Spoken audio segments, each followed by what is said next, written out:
Hello friends, कैसे हैं आप सब लोग? उम्मीद करते हैं आपके टिफर एग्जाम्स की तैयारी अच्छी चल रही होगी। लास्ट वीडियो में हमने इंट्रोड्यूस किया था टिफर जीएस 2021 का जर्नल एंड फिजिक्स के क्वेश्चंस। आज इस वीडियो को कंटिन्यू करते हुए आज हम डिस्कस करेंगे केमिस्ट्री और बायोलॉजी के रिमेनिंग क्वेश्चंस। तो शुरू करते हैं।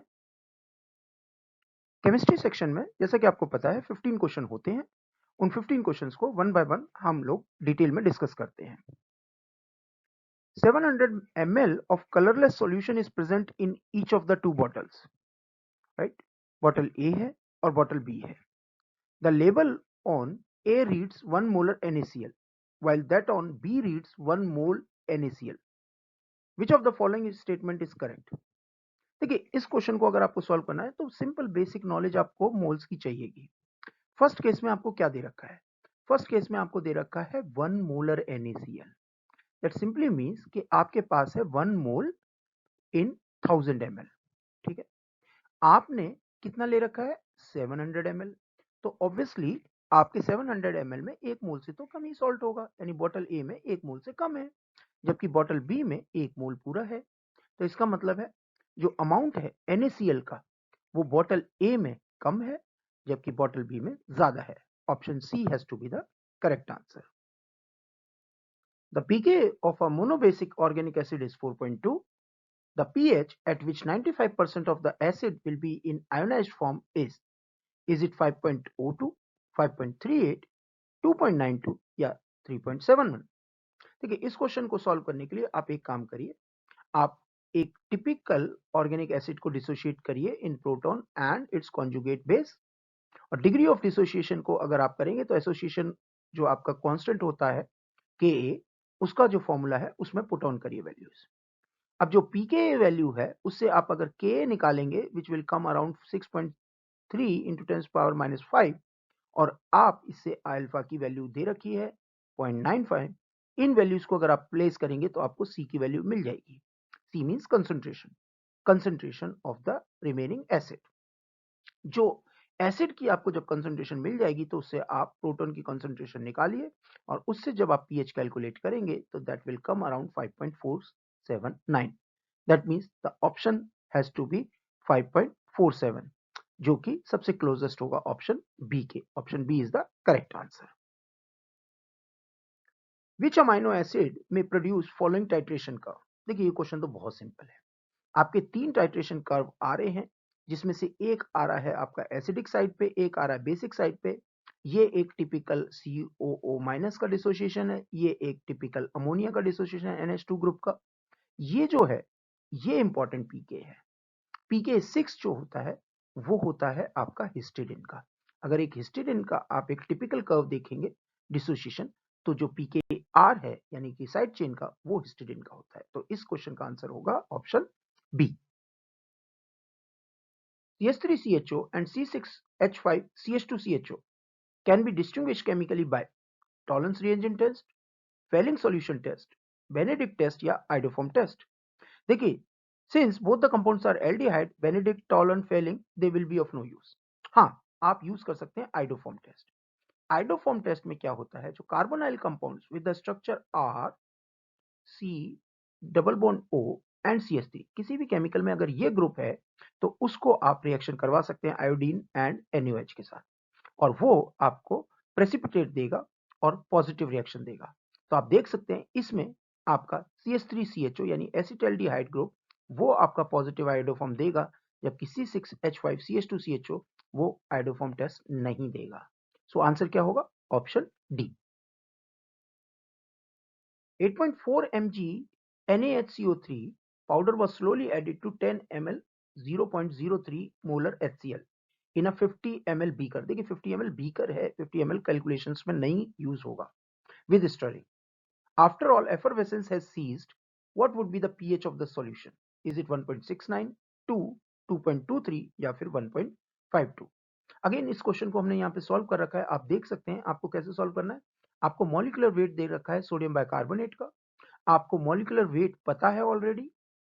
वेट, फिजिकल वेट आपका 8.4 mg है, मॉलिक्यूलर वेट आपका 84 ग्राम पर मोल है। आप नंबर ऑफ मोल्स उससे कैलकुलेट कर लीजिए।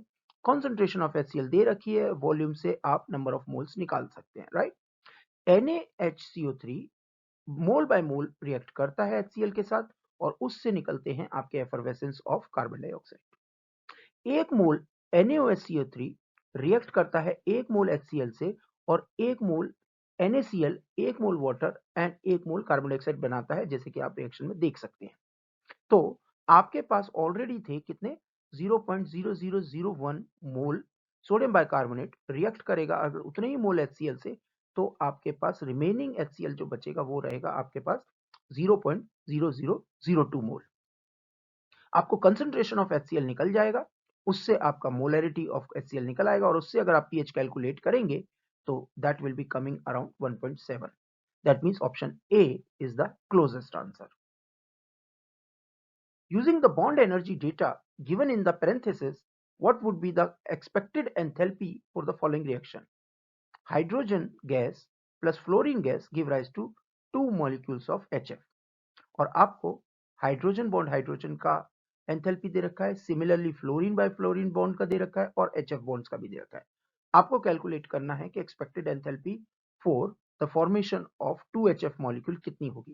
ये क्वेश्चन बहुत सिंपल है। देखिए जो एक्सपेक्टेड एंथैल्पी है उसको कैसे निकालेंगे। आपको एंथैल्पी हाइड्रोजन का कितना दे रखा है 432, एंथैल्पी ऑफ फ्लोरीन का दे रखा है 154 एंड एंथैल्पी ऑफ HF का दे रखा है 565। तो आपका एंथैल्पी ऑफ द रिएक्शन क्या होगा, प्रोडक्ट माइनस जो आपके रिएक्टेंट थे, राइट। तो इसको अगर आप सॉल्व करेंगे तो आंसर वुड बी +544 किलोजूल पर mole. That means option B has to be the correct answer. At 25 degrees Celsius and 0 ionic strength, water self dissociation results in ionic product of water दे रखा है, इसकी value है 10⁻⁻14। If it is known that ionic product of water increases with increasing temperature, what will be the pH of neutral water at 65 degrees Celsius? Will it be slightly less than 14, equal to 7, slightly less than 7 और slightly more than 7? देखिए इसको solve करने के लिए आपको हम एक table दे देते हैं। इस टेबल में अगर आप ध्यान से देखेंगे तो अगर 10 डिग्री टेम्परेचर है तो आपका जो आयनिक प्रोडक्ट ऑफ वाटर है उसकी वैल्यू आएगी ये 10⁻⁻14 और उसका पीएच जो है स्लाइटली हायर देन 7 होगा। बट अगर ये टेम्परेचर 50 डिग्री या उससे ज्यादा है तो आप देखेंगे कि उसका जो पीएच है वो स्लाइटली लेस देन 7 होगा। यानी इस क्वेश्चन का आंसर होगा option C. In the below hydropathy profile of a protein, positive values are region of protein that were considered hydrophobic based on the primary amino acid sequence। यानी ये जो ऊपर values जो आ रही हैं ये आपके क्या डिनोट कर रही हैं, हाइड्रोपैथिक पैचेस को। यानी कोई ऐसा प्रोटीन है जिसमें हाइड्रोफोबिसिटी है, right. What type of protein is this? Is it lipid anchored membrane proteins, multiple pass integral membrane proteins, cytosolic protein और cannot say I need more information. देखिए साइटोसोलिक तो होगा नहीं क्योंकि वो वाटर सॉल्युबल होने चाहिए, हाइड्रोपैथी का वहां पे, और वो भी कांस्टेंट रिपीट्स में, उसका वहां कोई काम नहीं है। लिपिड एंकर्ड भी नहीं होगा, क्यों? क्योंकि फिर उसमें हाइड्रोफिलिसिटी भी आ रही है, दिख रही है बीच बीच में, तो उसका भी हम कैसे जवाब देंगे। It has to be a multiple pass integral membrane protein जो कि लाइक दिस। इसमें आप देखिए बीच बीच में अल्फा हेलिकल जो जो शीट अल्फा हेलिकल जो डोमेन्स हैं वो पास ऑन कर रहे हैं और अलग अलग जगह पे आपका जो है वाटर सॉल्युबल रीजन है। यानी कि बीच बीच में आपके कॉन्टिन्यूस हाइड्रोफोबिक पैचेस हैं और हियर एंड देयर आपके हाइड्रोफिलिक पैचेस हैं जो कि आपके हाइड्रोपैथी प्रोफाइल से मैच भी कर रहे हैं। इसलिए इस क्वेश्चन का आंसर होगा option B. How many chiral centre does this molecule have? Oh that's very easy. कितने कायरल सेंटर यहां हो सकते हैं? एक तो होगा ये हो गया, एक आपका ये हो जाएगा, then this has to be the one, एक ये हो गया, एक आपका ये होगा, राइट, और एक आपका ये होगा and then there has to be this one. कितने हो गए? 1 2 3 4 5 6 7। So answer B has to be the correct answer. If 1.14 kilogram of octane are burned in a complete combustion reaction shown below, how many kilograms of carbon dioxide will be produced?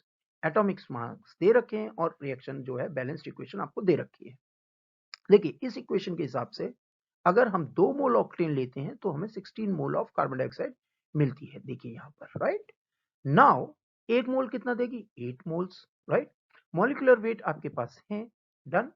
अब आप एक काम करिए, इससे solve करिए कि कितने number of moles आपके पास है। तो 1140 ग्राम जो ऑक्टेन है उसके निकल के आते हैं 10 मोल्स, और 10 मोल्स कितने देगा CO2? 80। अभी देखा हमने कि 1 मोल ऑक्टेन कितना देता है? 8 मोल्स। तो 10 मोल्स ऑफ ऑक्टेन कितना देगा? 80 मोल्स। और उस 80 मोल्स को अगर आप डालेंगे फॉर्मूले में तो आपको जो वेट निकल के आएगा that will be around 3.52 gram, which is close to option D. Which of the following statement are true? Vmax of an enzyme remain constant with increasing enzyme concentration. Km of an enzyme for a substrate remain constant with increasing enzyme concentration. Km of an enzyme for a substrate increases with increases enzyme concentration. Both Km and Vmax of an enzyme remain constant with increasing enzyme concentration. देखिए जो Vmax है it is directly proportional to the enzyme concentration, जबकि जो Km होता है वो एक constant होता है for a given substrate acting on a given enzyme. ठीक है, तो ये quite possible है कि for a pair of given substrate and a given enzyme concentration with variable enzyme concentration, remember, तो Vmax may vary while Km remain constant. तो इसका मतलब option B has to be the correct answer कि Km of a enzyme for a substrate remains constant with increasing enzyme concentration, जबकि Vmax जो है वो change करेगी. तो here the option B has to be the correct answer. Which monomer can form both polymers shown below?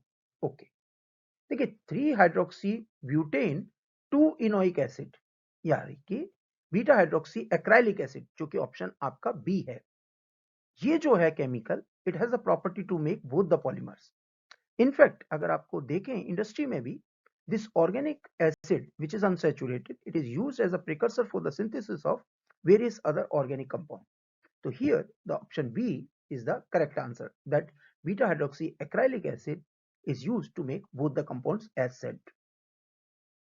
One DNA strand is attached to another DNA strand by hydrogen bonds between the sugar, covalent bonds between the sugar and bases, covalent bonds between the sugar and phosphate, hydrogen bonds between the bases.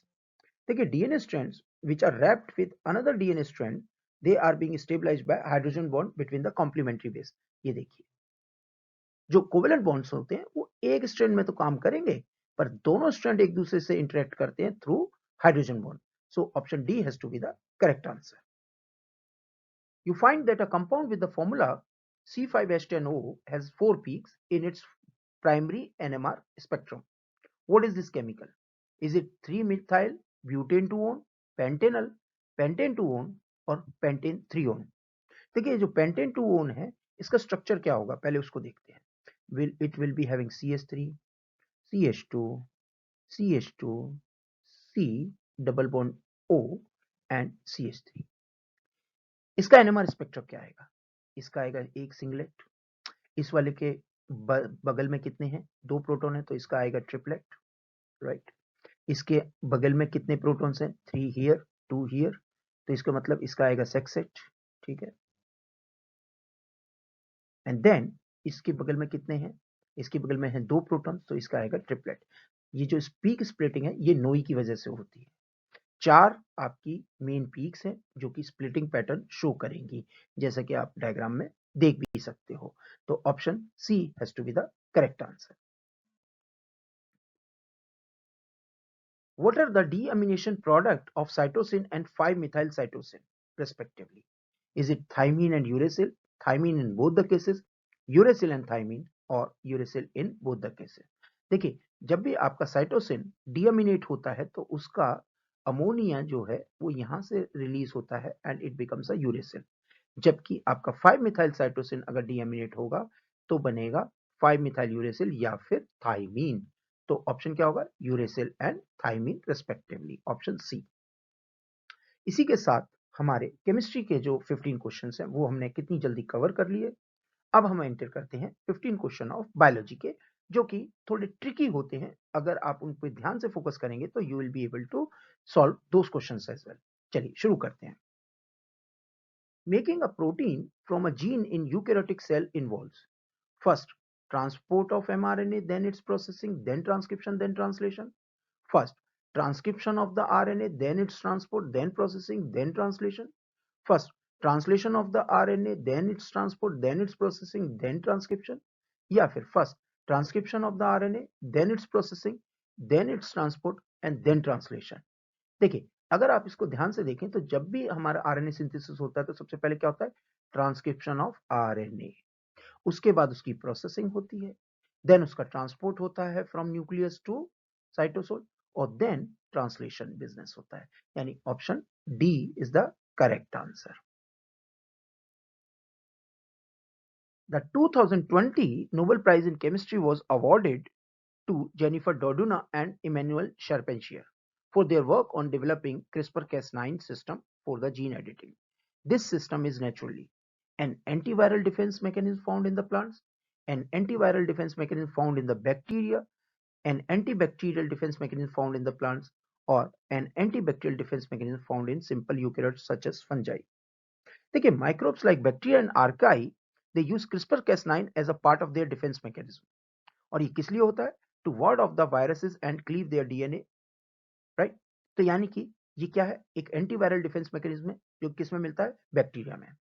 और over the past decades Doudna and Charpentier ने क्या करा है? They have identified this system, और आज की date में it can be used for genome editing और even precisely cutting out the DNA at a pin points. तो यानी कि इसका क्या होगा answer? It will be having answer of option B.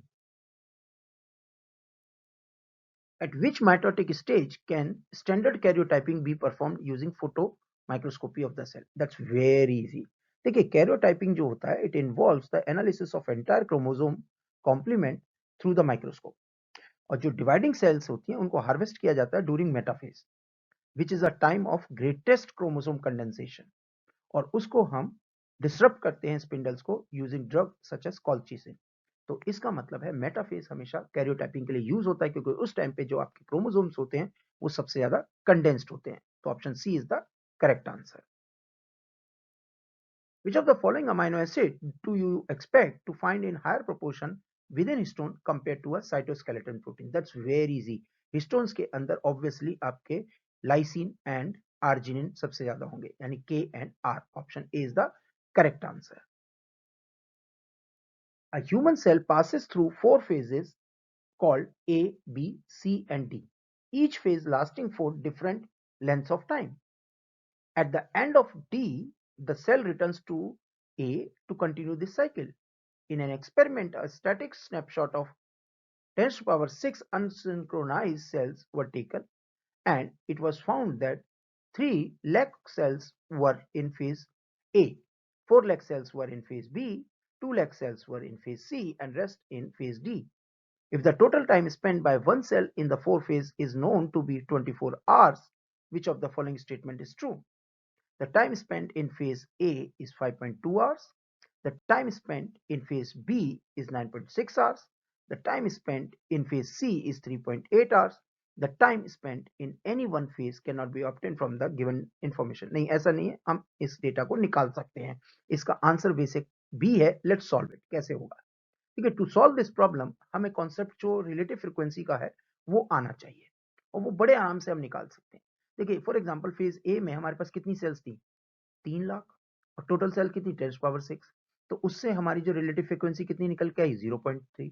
Same way हम अगर काम करें तो हम जो है जितने टाइम रही है कोई भी सेल किसी फेज में उसको भी निकाल सकते हैं। लेट्स से 6 आवर्स रही है आउट ऑफ 24, तो उससे निकल के आया वैल्यू क्या? 0.25, यानी 25% of the time cell was in phase A. अब इन्हीं वैल्यूज को आप सॉल्व करिए और आपको टोटल टाइम निकल आएगा कि 0.3 जो कि वैल्यू यहां से आई है, और 24 से इसे मल्टीप्लाई किए तो 7.2 आवर्स रही है फेज ए में, जबकि बी के अंदर रही है 9.6 आवर्स, सी के अंदर रही है 4.8 hours, and time spent in phase D is 2.4 hours. आप देखेंगे कि इस क्वेश्चन का आंसर था 9.6 hours for the phase B. That means option B was the correct answer. Biologist Lynn Margulis is a proponent of the theory of endosymbiosis, which suggests that the mitochondria of modern eukaryotic cells evolved from bacteria living symbiotically within the early eukaryotic cells. Which of the following is supporting evidence for this theory? पहले हम समझते हैं कि लिन Margulis कहते क्या हैं। In according with her endosymbiotic theory, Margulis explained that the cells of the kingdom Protestant, fungi, plants and animals, they develop their nuclei and organelles such as mitochondria and chloroplast from the symbiotic relationship of different bacterial lineage. ठीक है, अब इनके हिसाब से जो आपके mitochondria हैं या फिर आपके क्लोरोप्लास्ट हैं, वो कहीं ना कहीं बैक्टीरियल के सिम्बायोटिक एसोसिएशन की वजह से हुए हैं यूकैरियोटिक सेल्स के साथ, राइट। अब माइटोकॉन्ड्रिया का अंदर अपना राइबोसोमल आरएनए होता है which looks very similar to recombinant RNA of bacteria, और यही एक रीजन है जिसकी वजह से मॉडर्न जो साइंटिस्ट हैं दे थिंक कि जो माइटोकॉन्ड्रिया ऑर्गेनेल्स हैं they are descends from a ancestral bacteria, right. तो इसका मतलब इस क्वेश्चन का क्या आंसर होगा?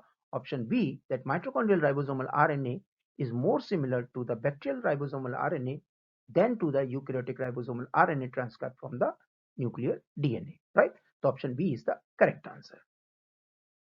A genetic cross was set between the two heterozygous mice with agouti coat color, right? Agouti is dominant over normal coat color. The F1 phenotypic ratio with regard to coat color agouti to wild type was 2:1. A possible explanation for this could be the agouti gene converted to wild type counterpart, homozygous lethality associated with the agouti locus, incomplete penetrance या variable expressivity. देखिए, some genes are required for life, हमेशा essential होती हैं, और अगर उनमें mutation हो जाए, फॉर एग्जांपल लीथल एलील्स, तो उनकी वजह से डेथ भी हो जाती है. Dominant lethal alleles result in death of both homozygous and heterozygous condition, जबकि जो रिसेसिव लीथल एलील्स हैं they cause death only when homozygous recessive condition is there. और इस फिनोमेना को one can easily be figure out by crossing two heterozygote, जो कि अगर produce कर रहे हैं 2:1 रेशियो इंस्टेड ऑफ 3:1, तो a lethal recessive allele is suspected, और जिसकी वजह से जो इंडिविजुअल है इट डाइज इन यूट्रो, और इसीलिए वो मिस करता है प्रोजनी में से. तो इसीलिए इस क्वेश्चन का आंसर क्या होगा? Homozygous lethality associated with the agouti locus. Option B is the correct answer.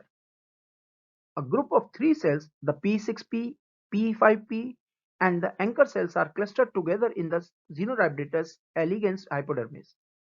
Normally, the P6P cell divides 3 times and forms the vulva. You find that if the P6P cells is destroyed, then P5P divides and will form the vulva. If the anchor cells is destroyed, neither the P6P cells nor the P5P cells forms the vulva. How do you interpret this data? देखिए, इस question के लिए आपको from the very basic developmental bio lessons of Xenorhabditis elegans लेने पड़ेंगे, और उसके हिसाब से we know that anchor cells जो होते हैं they are the key organizer of the vulva patterning and morphogenesis, और उसके वजह से some mutation that affect the development of the anchor cell that will also affect the vulval development. What logic है? In the question also we found that when anchor cell is destroyed, neither the P6P cells nor the P5P cells they are able to form the vulva, which again confirm that the anchor cells dictates the vulvar formation. यानी कि the anchor cells induce vulval formation by the P6P cells. That means option B is the correct answer. Bacterial antibiotics can interfere with all of the following except protein synthesis, peptidoglycan synthesis, reverse transcription और DNA synthesis.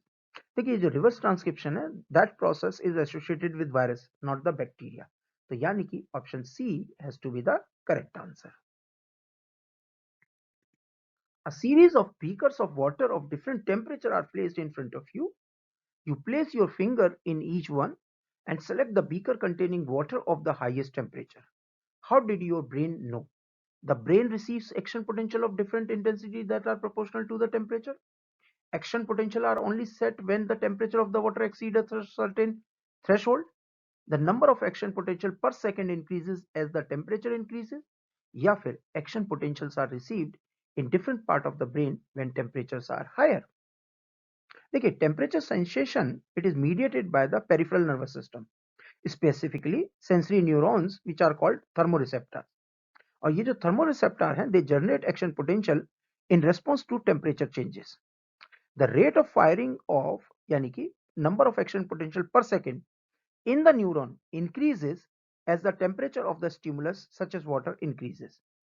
इसीलिए जो brain है that can interpret the temperature of the water by monitoring the frequency of action potential, कितने number of action potential fire हुए हैं per second received from the thermoreceptor, यानी कि the number of action potential per second increases as the temperature increases. That should be the correct answer. Meiosis is used to generate gametes. When is meiosis completed in mammalian females? During oogonia, maturation in the fetal ovaries, in the primary oocytes during maturation at puberty, in an individual oocytes during the female ovarian cycles, or during fertilization. Always remember, there is a clear difference exists related to meiosis in male and females. जो process of meiosis है that gets completed in female only when the eggs is fertilized, जबकि mail के अंदर जो meiosis है that is completed even before they meet the ovum, यानी कि जो meiosis है that is completed in mammalian females during fertilization. Option D is the correct answer. DNA was isolated from wild type galactose positive and mutant galactose negative E. coli cells and separated by density gradient centrifugation technique. DNA from galactose negative strain acquire a lower position, यानी कि वो भारी हुआ है, right? This indicates that the mutation is caused by. कोई भी DNA जो भारी हुआ है उसका मतलब है उसके अंदर extra base pairs आए हैं, and that is only possible through insertion. That means option B has to be the correct answer. A bacterial strain has the following features with regard to growth. First, will grow on agar supplemented with arginine, tryptophan and leucine. It is not capable of growing on media supplemented with, second, arginine and tryptophan, leucine and tryptophan. However, it grows on media supplemented with arginine and leucine. What is the genotype of the bacterial strain? देखिए इसको solve करने के लिए एक काम करते हैं, table wise देखते हैं. जब मीडियम के अंदर आर्जिनिन था, ट्रिप्टोफान एंड ल्यूसिन था, तो बैक्टीरिया ग्रो करता है, यानी कि सारे के सारे रिक्वायर्ड हैं बैक्टीरियल ग्रोथ के लिए. आर्जिनिन एंड ट्रिप्टोफान होता है, बैक्टीरिया ग्रो नहीं करता, यानी कि जो आपका फिनोटाइप है वो ल्यूसिन नेगेटिव होना चाहिए. ल्यूसिन एंड ट्रिप्टोफान देते हैं तो भी बैक्टीरिया ग्रो नहीं करता, दैट मीन्स आपका बैक्टीरिया का फिनोटाइप क्या होना चाहिए, आर्जिनिन नेगेटिव. जबकि आर्जिनिन एंड ल्यूसिन आप देते हैं तो बैक्टीरिया ग्रो कर जाता है, that means phenotype of the bacteria is tryptophan positive, यानी कि आपका होगा leucine negative, arginine negative and tryptophan positive. That means option C. A protein is purified from a cell extract. SDS polyacrylamide gel electrophoresis is performed for analysis of the protein using treatment with DTT and protease. The image of the gel is shown below. What can be inferred from the treatment of protein with DTT and protease? Note that the red band in 2 lanes is the protease used. Okay. The protein has 3 protease cleavable sites. The protein has 2 polypeptide linked by a disulfide bond and a 2 protease sites. The protein has multiple protease sites. The protein is a single polypeptide with a disulfide band और 3 protease site. देखिए इस question का answer होगा option B. देखते हैं कैसे. अगर हमारा प्रोटीन जो है, लेट अस से ये हमारा प्रोटीन है which is having 2 polypeptide and connected with a disulphide linkage, जिसमें एक प्रोटीज साइट यहाँ है और एक प्रोटीज साइट यहाँ है. अब देखते हैं वन बाय वन. ठीक है, तो अगर हम इस प्रोटीन को जेल चलाएंगे तो कंट्रोल में हमारा एक ही बैंड आना चाहिए जो कि आ रहा है. अगर हम इसको ट्रीट करते हैं reducing agent like beta ME और डीटीटी से, तो डाइसल्फाइड बॉन्ड टूटेंगे, तो इसका मतलब हमारे कितने बॉन्ड आने चाहिए, एक इसका बैंड आना चाहिए और एक इसका बैंड आना चाहिए, जो कि हमारा डीटीटी से जब ट्रीट कर रहे हैं तो 2 ही बैंड आ रहे हैं, राइट. जब हम इसे प्रोटीज ट्रीटमेंट देंगे तो डाइसल्फाइड बॉन्ड नहीं टूटेगा, बट यहाँ से एक कट लगेगा, एक यहाँ से लगेगा, तो यानी एक पेप्टाइड तो ये इसका आएगा बैंड और एक आएगा इसका और एक इसका, यानी 3 बैंड आने चाहिए. यानी कि जब भी हम प्रोटीज ट्रीटमेंट देते हैं तो हमारे 3 बैंड आने चाहिए. आ रहे हैं 3 बैंड, यस. और अगर हम प्रोटीज एंड डीटीटी सब कुछ देते हैं तो एक यहाँ कट लगेगा, एक यहाँ कट लगेगा, एक इसके बीच में डाइसल्फाइड टूटेगा, तो हमारे कितने बैंड आएंगे, 4 बैंड्स आ जाएंगे. इसका मतलब हमारे इस जगह पे 4 बैंड्स आने चाहिए, वही आ रहा है, तो इसका मतलब option B is the correct answer. इसी के साथ हमारा general section and physics section के all 30 question we have tried to finish it up. Next video हम जल्दी ही अपलोड करेंगे जिसमें केमिस्ट्री एंड बायोलॉजी के बाकी के 30 क्वेश्चंस हम डिस्कस करेंगे. अगर आपको ये वीडियो पसंद आया है तो प्लीज लाइक करें, शेयर करें एंड सब्सक्राइब करें इस चैनल को. Please do spread the word about Vigyannagar. Thank you very much.